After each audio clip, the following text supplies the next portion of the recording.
let me pause here and introduce myself. My name is Kelvin Xi and, until Thursday, August 29th, was the assistant editor of Monalisa magazine.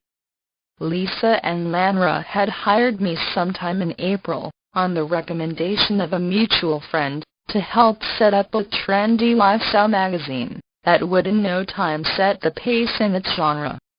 Even though it was an onerous task, I was set for the challenge, and knew I could draw from my skills and experience to deliver on their request.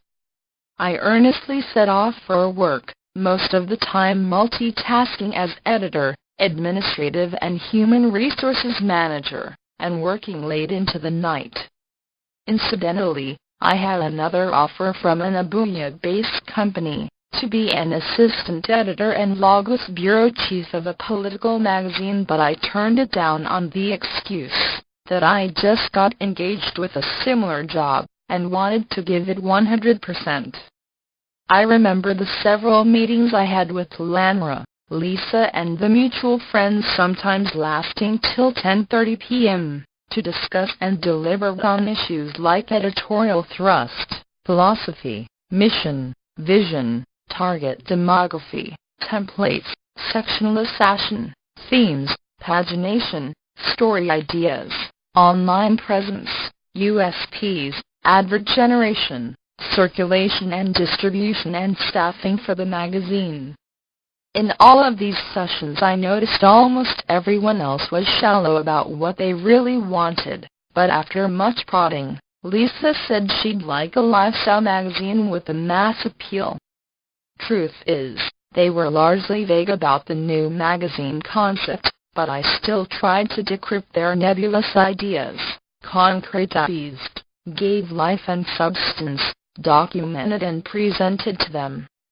But as it would appear eventually, that was all Lanre wanted from me, to use me to set up the magazine and then whip up and amplify inexistent and inconsequential issues along the way as convenient alibis, to sever the working relationship. I first suspected when he issued 3-month temporary employment to the first batch of staff and arbitrarily fixed salaries, without giving room for negotiations. When I questioned it, he said salaries would be reviewed upwardly at the end of the 3 months and permanent employment letters issued.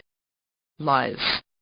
Also in breach of initial discussions, before I agreed to resign a job and join him, he affixed the title assistant editor to my name instead of editor. Curiously, after all editorial work had been concluded, he introduced his sister, Ijin, as editor and requested me to forward all edited materials to her. Another devious stunt by Lanre to sell and credit my intellectual work to someone else. Ingenious. This is the true Lanre. You'll wonder why this guy cannot maintain 5 seconds of eye contact. Psychologists, go figure. And no, he isn't shy. It was the same manipulative ploy he used against the first fashion editor, Margaret, that forced her to resign angrily after he paid her N50,000 less than the agreed sum on the sly excuse that she didn't write enough articles. Amusingly, his current fashion editor and creative director cannot boast of a single story in the magazine. I only fear for some people. But I guess the saying once bitten, twice shy doesn't ring a bell for everyone.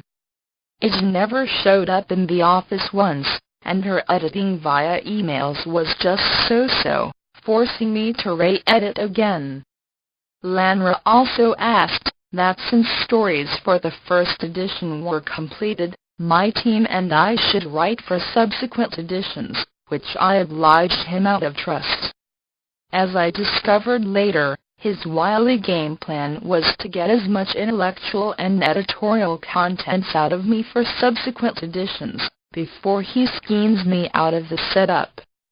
Round of applause, dude, but like the worry man would say, Lanre, this time, you don't die rock. Click for full image size.